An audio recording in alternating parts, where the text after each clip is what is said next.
Halo pengusaha hebat, semoga dalam keadaan sehat dan tetap semangat. Pada video sebelumnya tentang cara menghitung untung rugi usaha, kita sudah bisa tahu berapa keuntungan usaha yang diperoleh. Dari keuntungan tersebut, bisa kita manfaatkan untuk mengembangkan usaha seperti menambah stok barang dagangan, menambah produk baru yang akan dijual, atau bahkan sampai dengan membuka cabang. Namun, setelah dihitung, ternyata dana tersebut kurang. Anda bisa mengajukan pinjaman modal usaha ke SMBC Indonesia. Modal usaha itu kan komponen usaha yang sangat penting. Jadi harus dikelola agar usaha tetap dalam keadaan stabil, bahkan meningkat terus-menerus. Terutama modal yang kita dapat dari pinjaman, jangan sampai modal yang didapat tidak dikelola dengan baik, kita tidak bisa membayar angsurannya. Bagaimana caranya mengelola modal usaha yang baik? Saya, Penny Hidayah, trainer UMKM SMBC Indonesia, akan menjelaskan tips mengelola modal usaha baru agar efektif dan efisien. Dalam mengelola modal usaha tambahan, ada 3 hal yang harus Anda lakukan. Pertama, buat rencana kebutuhan pengajuan modal usaha. Kedua, melengkapi kebutuhan dokumen persyaratan pengajuan pinjaman modal usaha. Ketiga, kelola modal dan investasi dengan baik. Agar semakin paham, berikut penjelasannya.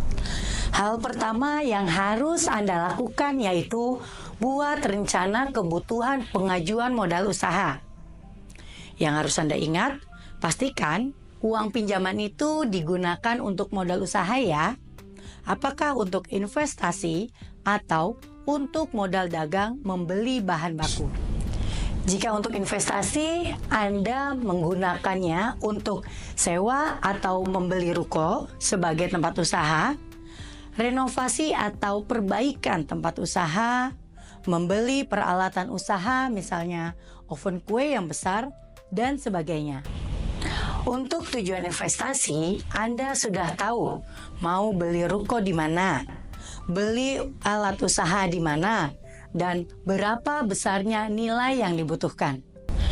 Misalnya usaha Anda itu toko kue, dan saat ini Anda mendapat orderan dalam jumlah yang cukup besar, dalam jangka waktu yang panjang.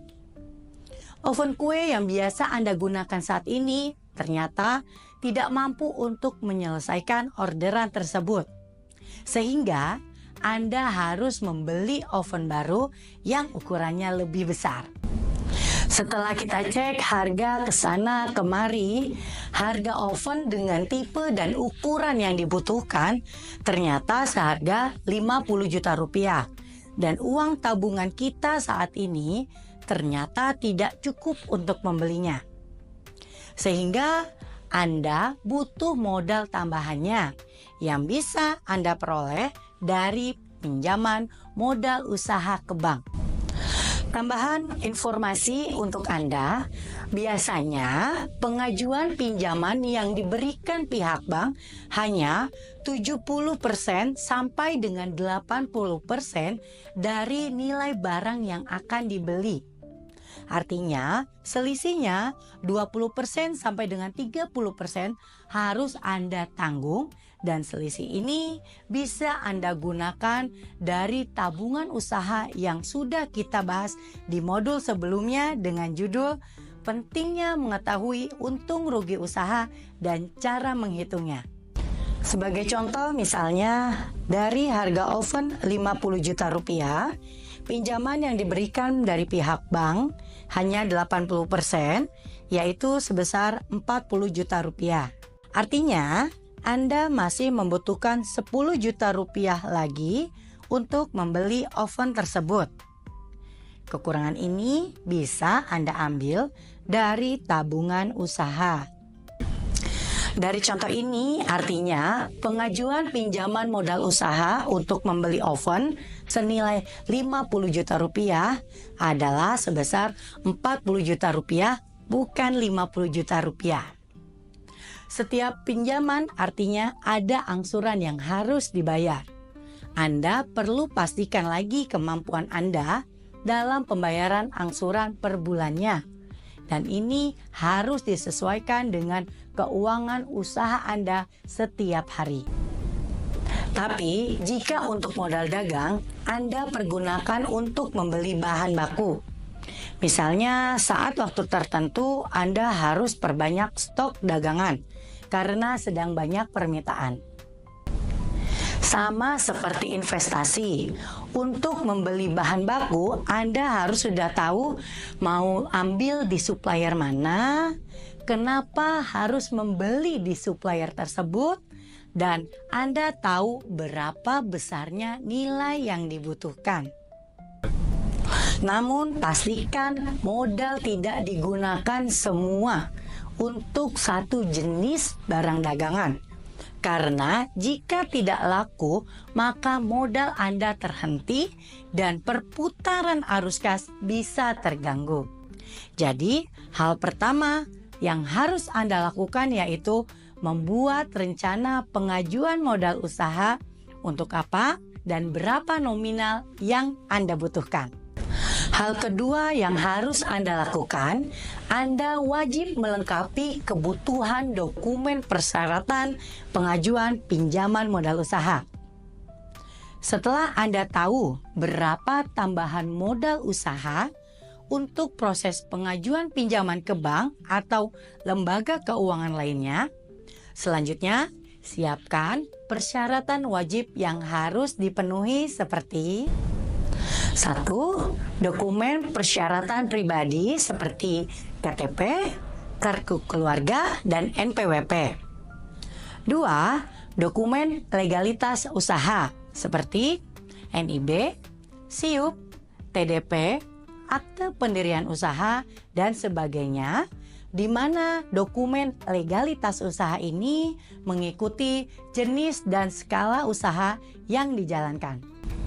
3. Perhitungan rencana kebutuhan modal usaha. Caranya seperti yang sebelumnya sudah kita bahas di awal. Jadi, mulai dari sekarang, dihitung dengan baik dan tepat berapa kebutuhan tambahan untuk modal usaha Anda. 4. Laporan keuangan dan laporan piutang. Dokumen ini sebagai salah satu bahan pihak bank untuk memperhitungkan berapa kemampuan kita membayar angsuran atau cicilan setiap bulannya. Jadi, pastikan Anda selalu disiplin dalam mencatat keuangan usaha termasuk piutang ya. Dan 5, jaminan atau agunan. Biasanya, jika pengajuan Anda dalam jumlah yang besar, Anda harus sertakan jaminan. Apa saja? Yaitu seperti BPKB, sertifikat kepemilikan tanah, atau sertifikat kepemilikan bangunan, atau bahkan barang yang Anda beli seperti di contoh sebelumnya yaitu oven kue besar. Hal ketiga yang harus Anda lakukan yaitu menjaga modal pinjaman tersebut tetap produktif. Misalnya, Anda mengambil pinjaman untuk membeli oven kue besar seperti contoh sebelumnya. Pastikan ovennya tidak rusak karena akan mengganggu usaha Anda. Artinya, jika usaha Anda terganggu, pendapatan Anda berkurang, maka pembayaran angsuran Anda ikut terganggu. Oleh karena itu, Anda harus menjaga oven tersebut dengan cara merawatnya dan menyediakan dana cadangan kelanggengan sebagai dana untuk kebutuhan perbaikan. Pertanyaannya, berapa dana cadangan kelanggengan yang harus disiapkan?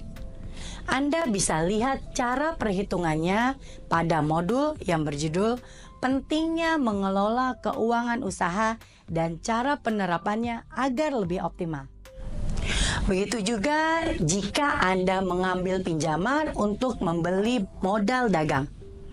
Jangan sampai berkurang karena digunakan untuk kebutuhan lainnya, misalnya untuk biaya kebutuhan keluarga. Karena jika modal dagang Anda berkurang, akan menghambat usaha Anda. Artinya, jika usaha Anda terhambat, pendapatan Anda akan berkurang, maka pembayaran angsuran Anda ikut terganggu. Oleh karena itu, pastikan Anda melakukan pemilahan keuangan baik untuk modal dagang, kebutuhan usaha, dan kebutuhan keluarga. Bagaimana caranya? Anda bisa lihat cara pemilahannya pada modul yang berjudul Pentingnya Mengelola Keuangan Usaha dan Cara Penerapannya Agar Lebih Optimal. Bagaimana? Sudah yakin ingin menambah modal usaha melalui pinjaman bank? Yuk terapkan 3 hal tadi yang sudah dijelaskan agar pengajuan Anda disetujui dan usaha Anda bisa berkembang. Dengan mendapatkan pinjaman modal usaha dari SMBC Indonesia, Anda juga akan mendapatkan pendampingan untuk pengembangan usaha melalui program Daya. Jika masih memiliki pertanyaan terkait bagaimana cara mengembangkan usaha, silakan berdiskusi dengan ahlinya di fitur Tanya Ahli di website daya.id. Dan jika Anda berminat mengajukan pinjaman modal usaha di SMBC Indonesia, kunjungi fitur produk keuangan di website daya.id. Terima kasih dan sampai jumpa.